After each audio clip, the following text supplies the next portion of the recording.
जहां भी हिंदुस्तान में कोई धन है वो सरकार अदानी जी के हवाले कर दी। इस देश में अलग अलग वर्गों के खिलाफ, अलग अलग लोगों के खिलाफ हर रोज अन्याय किया जा रहा है। आपको 24 घंटा एक सिस्टम था, उस सिस्टम के बिल्कुल ऊपर प्रधानमंत्री जी बैठे हैं। आपको आदिवासी इसलिए कहा जाता है क्योंकि आप हिंदुस्तान के पहले मालिक हो। हिंदुस्तान के सबसे बड़े बड़े अरबपतियों को कितना कर्जा माफ किया मोदी जी? कितना? 14 लाख करोड़ रुपया। 14 लाख करोड़ रुपया। किसान का 14,000 नहीं माफ। आप छोटे व्यापारी हो, आपने कहा भैया अदानी जी मुझे अच्छे नहीं लगे, एकदम आ जाएगी CBI ED इनकम टैक्स। देश में जो हिंसा है, नफरत है, उसका कारण अन्याय है। इस देश में अलग अलग वर्गों के खिलाफ, अलग अलग लोगों के खिलाफ हर रोज अन्याय किया जा रहा है। आज मैं आपको 2-3 तरीके के अन्याय के बारे में कहना चाहता हूं जो आप समझोगे, एकदम समझ जाओगे। सबसे पहले आर्थिक अन्याय। अब यहाँ पे छोड़ तो दो यार, अभी मैंने देखा छोड़ो यार कि सुनो ना, सिक्योरिटी वाले बोल रहे हैं भाई अदानी जी का नीचे रखो, नीचे है यहाँ पे बड़ा सा ऑफिस है पास में। सड़क पे लिखा था, वो जो साइन होते हैं ना सड़क वाले, उस पे लिखा था, उस पे अदानी जी का नाम। जहां भी आप देखें देश में, चाहे एयरपोर्ट देखें, चाहे पोर्ट्स देखें, इंफ्रास्ट्रक्चर देखें, जंगल की ओर देखें, समुद्र की ओर देखें, जहां भी आप देखो, नदी देखो, जहां भी हिंदुस्तान में कोई धन है वो सरकार अदानी जी के हवाले कर दी। सही बात? गरीब व्यक्ति देख रहा है, आदिवासी जंगल में रहते हैं, उनको किस चीज की जरूरत है? जंगल की, जल की, जमीन की। सही बात है? और उनको आदिवासी क्यों कहा जाता है? आदिकाल से नहीं नहीं, यहाँ के आदिवासी है, हाथ उठा दिखाओ। हाँ, आपको आदिवासी क्यों कहा जाता है? आ जाओ हमारा प्रधानमंत्री कैसा हो? छत्तीसगढ़ टाइगर TS बाबा जिंदाबाद जिंदाबाद जिंदाबाद जिंदाबाद। आपको आदिवासी क्यों कहा जाता है? आदिकाल जंगल से ही निकल के आते हैं, मगर आदिवासी क्यों कहा जाता है? आदिकाल से हम लोग निवास करने वाले, जंगल से निवास करने वाले हैं, इसीलिए हम लोग आदिवासी। आपको आदिवासी इसलिए कहा जाता है क्योंकि आप हिंदुस्तान के पहले मालिक हो। मतलब जो भी यहाँ था, जल था, जंगल था, जमीन थी, उसके पहले मालिक आदिवासी। अब बीजेपी ने नया शब्द निकाला है, वनवासी। सुना होगा आपने, मोदी जी कहते हैं वनवासी, सुने हैं ना? अब वनवासी का मतलब क्या है? वनवासी मतलब हम लोग जंगल में रहते हैं। जंगल घबराओ मत, घबराना नहीं, बहुत भीड़ में निकल पाऊँ, घबराना नहीं। तू भी नहीं घुस पाएगा ना बाद में। बीजेपी कहती है कि आप लोग आदिवासी नहीं हो, आप वनवासी हो। मतलब आप हिंदुस्तान के पहले मालिक नहीं हो, आपको जंगल में रहना है, आपको जंगल से बाहर नहीं आना।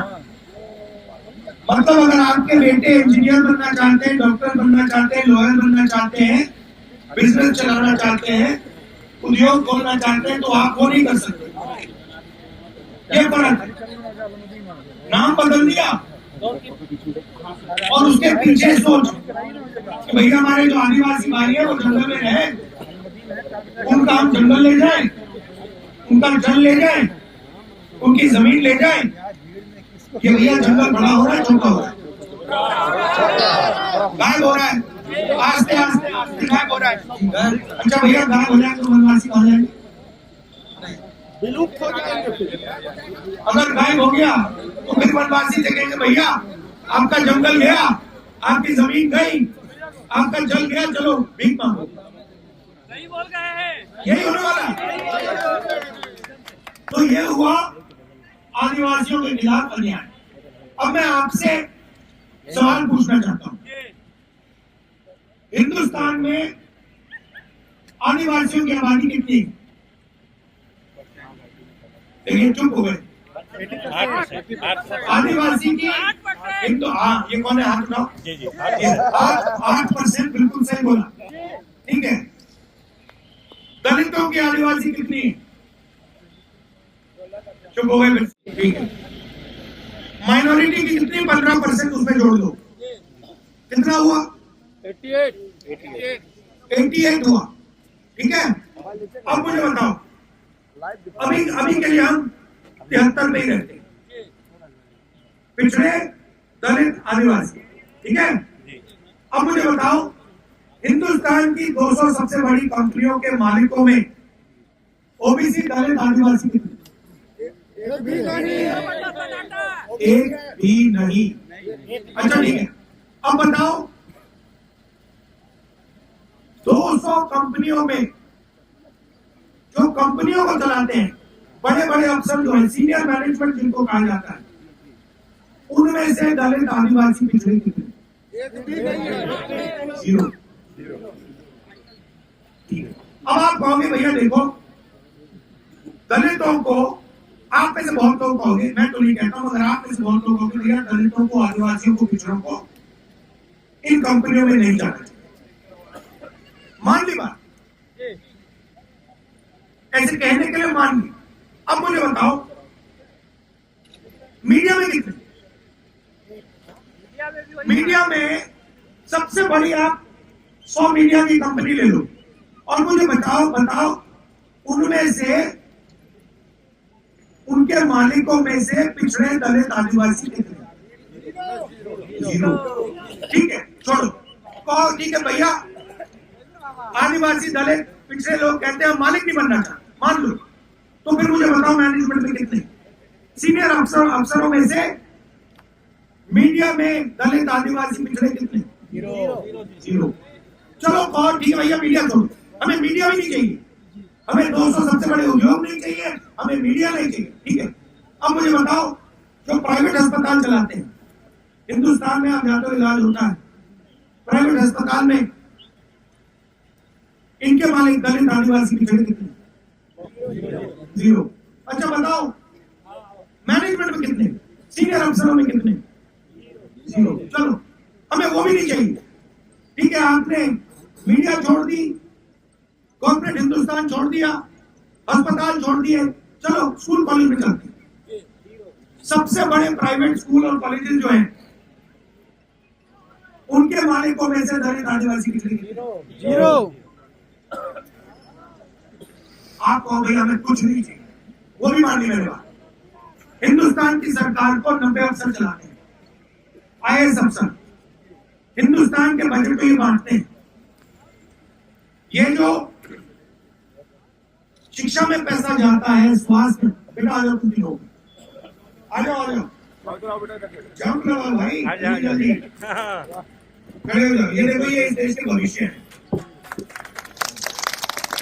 ये नाम क्या है तुम्हारे? नाम क्या है? नाम बताओ। ज्योति दास तुम्हारा नाम? अब बैठो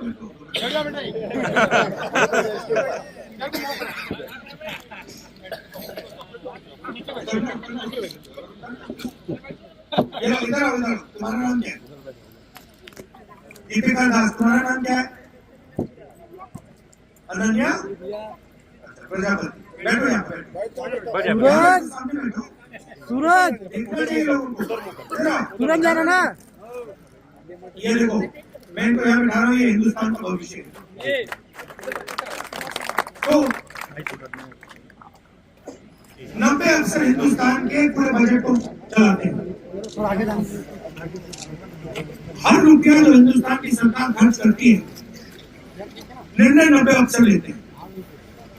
डिफेंस में कितना जाएगा, अदानी जी को कितने हथियार बेचने को मिलेंगे, अग्निवीर कैसे होगा, पेंशन में कितना पैसा जाएगा, स्वास्थ्य में कितना जाएगा, शिक्षा में कितना जाएगा, ये सब ये 90 अफसर निर्णय लेते हैं। चलो बताओ, 90 अफसरों में से 73% का कितना, 3, मतलब 73% आबादी कि ना कॉर्पोरेट इंडिया में भागीदारी, ना मीडिया में भागीदारी, ना स्कूलों कॉलेजेस में भागीदारी, ना अस्पतालों में भागीदारी। सरकार में 90 में से आपके 3 ओबीसी, 3, एक दलित, एक आदिवासी, मतलब 5। और अगर सरकार 100 रुपए खर्च करती है तो दलित, आदिवासी, पिछड़े अफसर कितना खर्च करते हैं, 6%।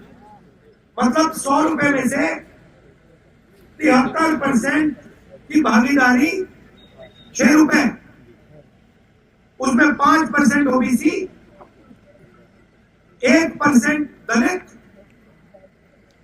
और 100 में से 10 पैसे आदिवासी। बात आप समझ रहे हो? मतलब मोदी जी ओबीसी की बात करते हैं, गरीबों की बात करते हैं, पिछड़ों की बात करते हैं, गरीब जनरल कास्ट की बात करते हैं। मुझे बताओ, हिंदुस्तान की सबसे बड़ी 200 कंपनियों में गरीब जनरल कास्ट के कितने? 0। मैं दलित, आदिवासी, पिछड़े नहीं छोड़ रहा हूं, गरीब जनरल कास्ट के लोग बताओ कितने? 0। आईएएस अफसरों में से गरीब जनरल कास्ट के कितने? 0। तो ये भैया देश को 1-2% लोगों ने पकड़ रखा है, गला पकड़ रखा है ऐसे, और बाकी लोग आगे पीछे देख रहे हैं, इधर उधर देख रहे हैं, और आपका पूरा का पूरा धन जेब में से निकल रहा है और उन्हीं चुने हुए लोगों के जेब में जा रहा है। आप जीएसटी देते हो? जीएसटी देते हो? क्या नाम है? अग्रवाल जी, बड़ी सुंदर टी शर्ट पहनी है? बताओ भैया कितने की खरीदी? कितने की खरीदी टी शर्ट? 1000 रुपए की इन्होंने ये सुंदर टी शर्ट खरीदी। भैया इधर आप दिखाओ टी शर्ट। 1000 रुपए नहीं देना बाबा। अब अग्रवाल जी, ये आपने 1000 रुपए की शर्ट खरीदी है ना? खरीदी या गिफ्ट दिया किसी ने? खरीदा। इसमें आपने जीएसटी कितनी दी? 18%। नहीं, दुकानदार जाने ना भाई, आपने दी है 18%। 18% आपके जेब में से जीएसटी निकली, आपको पता भी नहीं लगा। ठीक है, अगर गौतम अदानी यही शर्ट खरीदता, कौन सी दुकान में खरीदी? अंबिकापुर में वो आएगा तो नहीं, उस दुकान में जाएगा नहीं। मगर अगर मान लो एक दिन वो यहाँ अपने जो इसने जो जंगल लिया है उसको देखने आ जाए और चले जाए, अदानी दुकान में चला जाए कि भैया मुझे ये अग्रवाल जी की टी शर्ट चाहिए, बाबू वाला, कितने का खरीदेगा? 1000 रुपए का खरीदेगा। वो जीएसटी कितनी देगा? कुछ नहीं देगा, उतनी ही देगा जितनी आपने दी। आपकी आमदनी कितनी है? 50,000। अदानी की आमदनी कितनी है? गिनती नहीं है। गिनती नहीं है।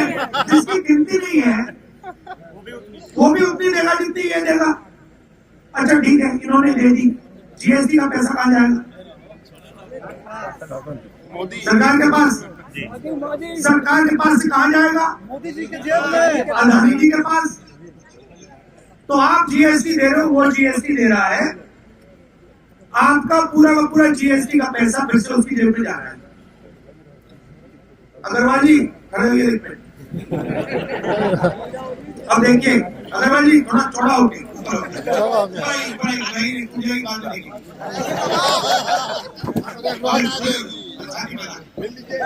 अब देखो, अब मान लो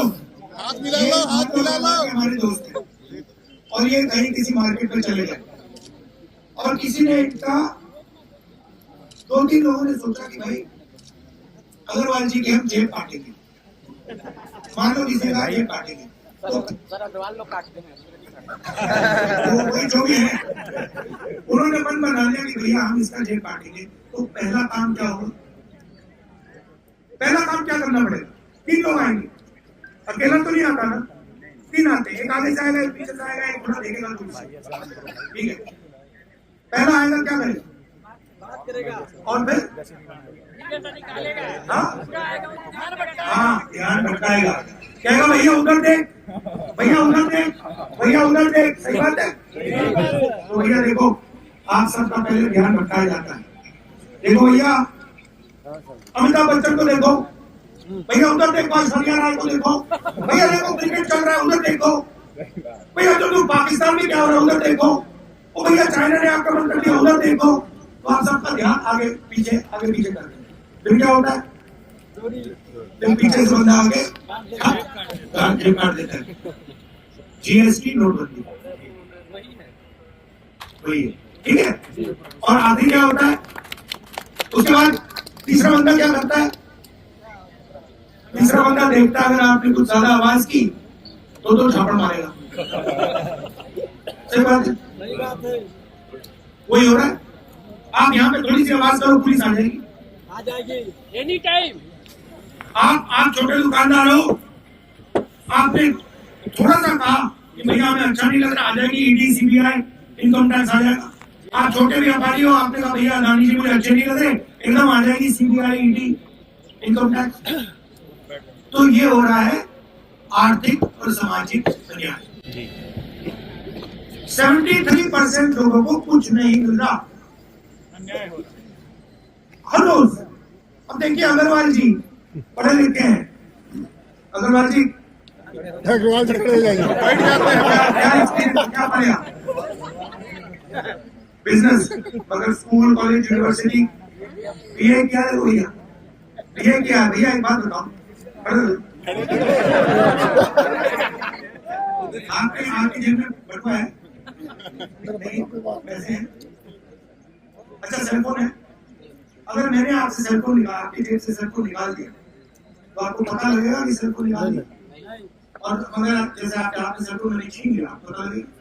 मगर आपको आपसे 1000 रुपए में से 18 रुपए, 180 रुपए ले लिए गए, आपको मालूम नहीं? यही काम तो मोदी सरकार कर रही है। मगर आपको पता भी नहीं। आपने सबके सामने कहा भैया मैंने जीएसटी नहीं दी, मैंने तो दी नहीं। दुकानदार जाने भैया 180 रुपए दुकानदार ने आपकी जेब से निकाल दिए, आपको पता भी नहीं लगा। उससे पीछे किसी और ने निकाल दी, तो चेन बना दी है। ये उससे पैसे लेनी है, ये उससे पैसे ले रहे हैं, ये चेन बनी हुई है। और अंत में चेन का पूरा फायदा अदानी जी का है। और आप लोग कह रहे हो भैया हमने तो 18% नहीं दिया, हमने 15% नहीं दिया। पेट्रोल भरते वाली में जीएसटी कितना लगता है? चुप हो गए? 28%। चुप हो गए? आपने टोपी खरीदी, जीएसटी कितनी लगी? नहीं मालूम? जीएसटी से बाहर है 18%। तो आपसे चोरी हो रही है, रोज हो रही है। तो मैं आपसे सिर्फ एक बात कहना चाहता हूं, आपको जो करना करो। अच्छा अगर मैं यहाँ 100 साल पहले आता और मैं आपसे पूछता भैया नशा किस चीजों से होता है, आप क्या बताते हो? नशा किन किन चीजों से नशा हो सकता है, क्या बताते हो? 100 साल पहले आता गांजा और दारू और देसी दारू। अच्छा नशे का क्या मतलब होता है? नशे का मतलब डूब जाना है, नहीं, जिसका ध्यान भटक जाना, भटक जाता है। शराब बंदा क्यों पीता है? क्योंकि वो जो उसकी जिंदगी है उसको देखना नहीं चाहता, वो ध्यान को भटकाना चाहता है, इसलिए लोग शराब पीते हैं। ये भैया ये जो सेलफोन है इसमें आप कितने घंटे देखते हो दिन में? सर बताओ, उसको राम मत, कितने घंटे देखते हो उसको? 8-10 घंटा ये सेलफोन में अपना ध्यान रखता है। ये नशा नहीं है क्या? ये नशा है। 8 घंटे इनका ध्यान इधर उधर नहीं जाता, सिर्फ सेलफोन में जाता है। ये वीडियो देखते हैं, हंसी आती है, दशा। तो ये हो रहा है। तो मैं आपसे सिर्फ एक बात कहना चाहता हूँ, सेलफोन में आप देखना चाहते हो, वीडियो देखना चाहते हो, देखो, कोई इतराज नहीं। मगर जब आप सुबह उठोगे ना, आप अपने आप से एक सवाल पूछो, 3 बार दिन में पूछना कि इस देश का कितना धन आज मुझे मिला। फिर लंच के खाने के बाद फिर से कहना कि भैया आज मुझे इस देश का कितना धन मिला, और शाम को फिर से कि भैया आज मुझे इस देश का कितना धन मिला, मैंने कितनी मेहनत की, मैंने कितना काम किया, मैंने कितनी चोट खाई और उसका फल मुझे कितना मिला। आपको यह सवाल 3 बार हर रोज पूछना चाहिए, और 10 दिन में आपको पता लग जाएगा कि आपको 24 घंटा एक सिस्टम ढाल रहा है। उस सिस्टम के बिल्कुल ऊपर प्रधानमंत्री जी बैठे हैं। उस सिस्टम में 73% का कोई नहीं है। उस सिस्टम में गरीब जनरल कास्ट का कोई नहीं है। उसमें 100-200 लोगों का की दुकान चल रही है, 1000-2000 लोगों की दुकान चल रही है, बाकी लोग देख रहे हैं और भूखे मर रहे हैं, जीएसटी दे रहे हैं और पेट्रोल के लिए पैसा ज्यादा देते जाते हैं, महंगाई बढ़ती जा रही है। ये हो रहा है। इसलिए हमने भारत जोड़ो यात्रा में अन्याय शब्द जोड़ दिया, क्योंकि ये पूरी की पूरी हिंसा जो हो रही है, नफरत जो फैल रही है, ये इसलिए हो रही है क्योंकि आपके खिलाफ, आप सबके खिलाफ इस देश में 24 घंटा अन्याय हो रहा है। शायद इतना हो गया है कि आपको पता भी नहीं लग रहा, जैसे आदत लग जाती है ना, भैया ये तो होगा ही होगा। आप क्या करते हो? आप क्या करते हो? अच्छा ठीक है, पार्टी की सेवा करते हो, आप कोई बिजनेस करते हो, कोई काम करते हो? रिटायर हो। आप क्या करते हो? दुकान है। दुकान। कितनी बड़ी दुकान है? Medium size. Medium size. अगर आप दूसरी दुकान खोलना चाहो जी, या तीसरी दुकान खोलना चाहो, जैसे फ्रेंचाइज करते हैं ना जी, आपने देखो कि अदानी जी, अंबानी जी की मतलब हजारों दुकानें। अगर आप बहुत अच्छी दुकान चलाते हो और आपने मन बना लिया कि भाई मैं अब दूसरी दुकान खोलूंगा, आप बैंक से लोन ले सकते हो? बहुत मुश्किल, मिलेगा आपको? बहुत मुश्किल। कहेंगे भैया जाओ यहाँ से, हम नहीं देंगे तुम्हें, तुम जानो, तुम्हारी दुकान जाने, दूसरी दुकान तुम नहीं खोल सकते, दूसरी दुकान सिर्फ अदानी अंबानी खोल सकते हैं। होगा कि आस्ते आस्ते उनकी दुकानें खुलती जाएंगी, 5-6 साल में आपको पता लगेगा, आप यहाँ पे साइड में आ जाएगी एक दुकान, उसमें लोग नौकरी करेंगे, आपकी दुकान बंद हो जाएगी। प्रोजेक्ट बनाने के बाद भी नहीं मिलता है सर, नहीं मिलेगा। 7-8 हजार खर्चा करके भी नहीं मिलता है। नहीं मिलेगा। किसान का कर्जा माफ हो ही नहीं सकता। अदानी, हम भैया आप जानते हो हिंदुस्तान के सबसे बड़े अरबपतियों को कितना कर्जा माफ किया मोदी जी ने? कितना? 1,17,000 करोड़ शायद 14 लाख करोड़ रुपया। 14 लाख करोड़ रुपया। किसान का 14,000 माफ नहीं होता है कर्ज। किसान का 14,000 नहीं माफ होता, 10,000 नहीं माफ होता। और क्या कहते हैं, जब किसान डिफॉल्ट करता है, जब किसान बैंक को पैसा वापस नहीं देता है, तो कहते हैं भैया चोर है। और जब अदानी पैसा नहीं देता तो कहते भैया आजा थोड़ा और देते हैं। तो ये हो रहा है। इसलिए हमने भारत जोड़ो यात्रा न्याय यात्रा की, और इसमें आप शामिल हुए, इसके लिए दिल से आपको धन्यवाद करना चाहता हूँ। नमस्कार।